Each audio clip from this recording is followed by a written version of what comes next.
Hi, my name is Erik Halfacre. I've made this video to talk to you about hiking the Stampede Trail. In April of 1992, Christopher McCandless walked out the Stampede Trail and took up residence in the International Harvester that had been left there as wilderness shelter by a construction company in the early 60s. Just a few months later, moose hunters discovered his body. Christopher McCandless had starved to death, unable to return to civilization due to the swollen state of the Teklanika River. In 1996, Jon Krakauer released his book detailing the story of Chris's adventure and eventual untimely demise.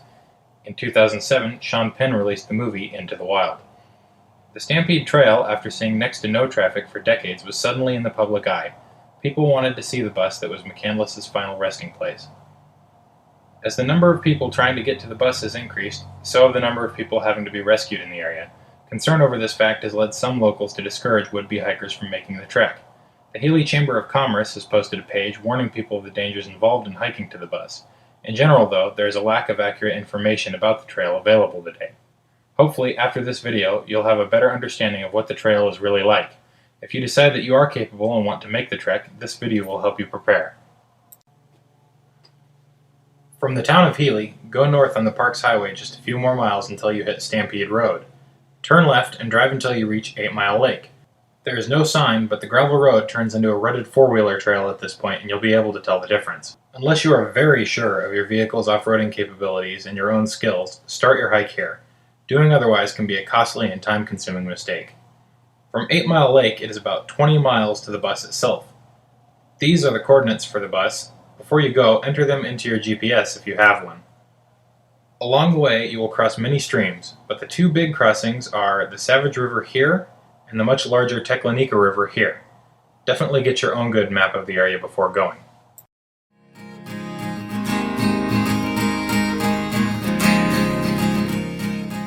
I think the most challenging part was crossing the Teklanika River.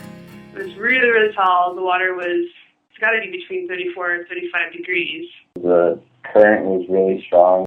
There's a lot of rocks that are really slippery, and if you fell, I mean, it'd be hard to get back up. When I went out there, it was at the end of June, and so the river was just at about up to my knees. I'm a pretty tall person. I came up to mid-thigh. Trying to cross that was pretty tough. I walked through the river with just bare legs, bare skin legs, and water shoes, and it was just freezing. I'd never crossed a big river before, so it was different. I panicked a little bit. It was slippery and very cold. I would say crossing a big group if possible, and or use ropes. You don't want to do this alone, because if you do cross the river and you fall in, you get all wet, and you got to have somebody out there who can help you out and start a fire if you're too cold to do that. Definitely do it in pairs, at least, probably more than 3 people. A big stick helps crossing the river just to give you some more stability. I'd say, try getting a big stick that can support your weight. When you're crossing it, be sure that you cross it with a stick, a good walking stick. That'll help keep you balanced, because the river's pretty fast. Take your time, link arms, have more than, I would say, 3 people at least. Just take your time, don't rush it too much. Don't be too hasty with your foot placement, nothing's a race. If you fall in, that's no good.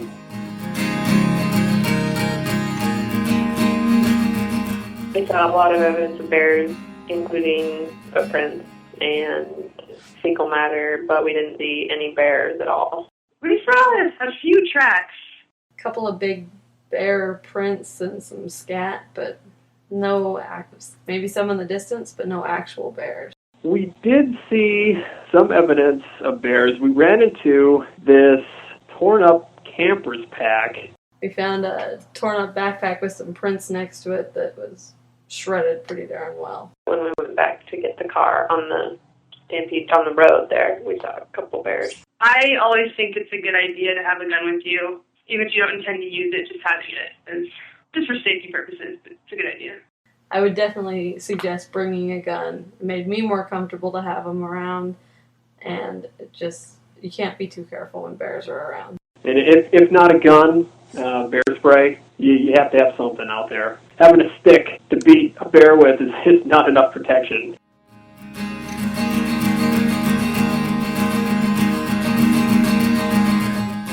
Good socks and shoes is definitely the most important item. I would bring more socks.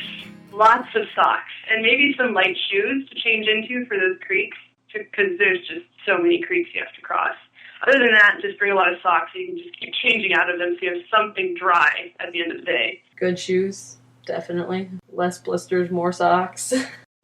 Wear really good shoes, since you're going to be crossing through a lot of wet terrain, so just be prepared for that.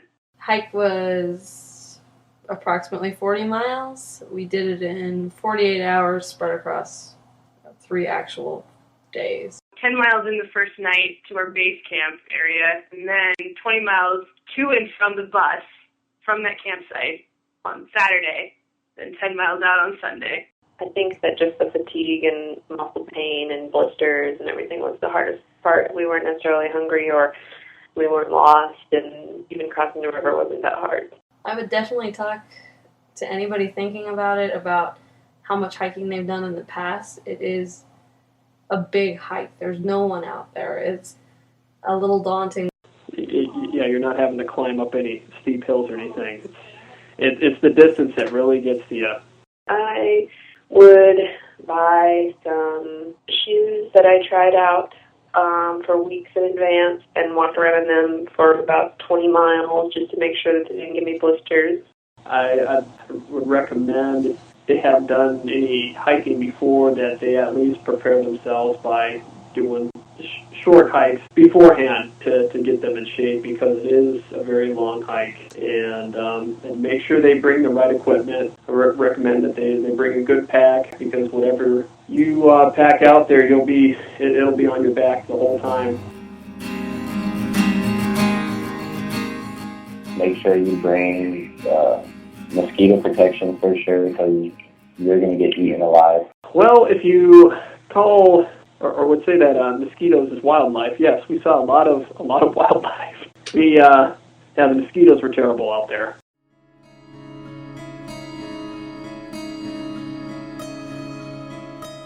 My first thought was that I felt very accomplished for having hiked 40 miles, or 20 miles in, I guess.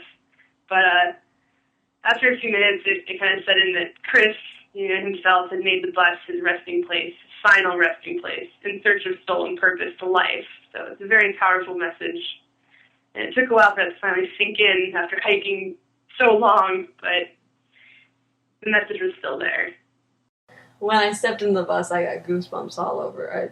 It was unlike anything before to have walked that far and then finally made it.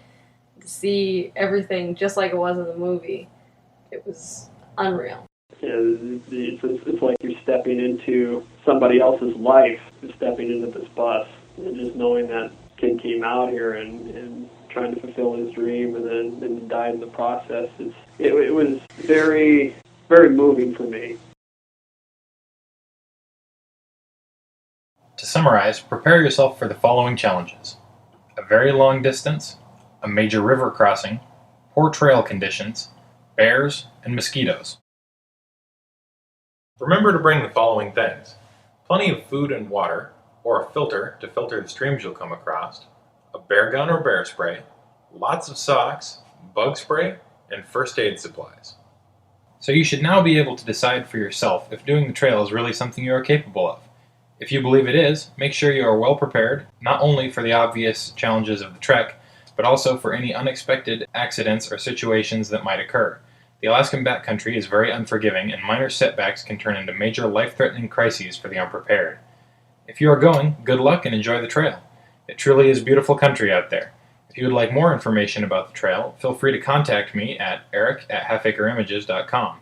You can also find out more about backcountry safety by visiting the Denali National Park Backcountry Information Center. Best of luck and happy hiking!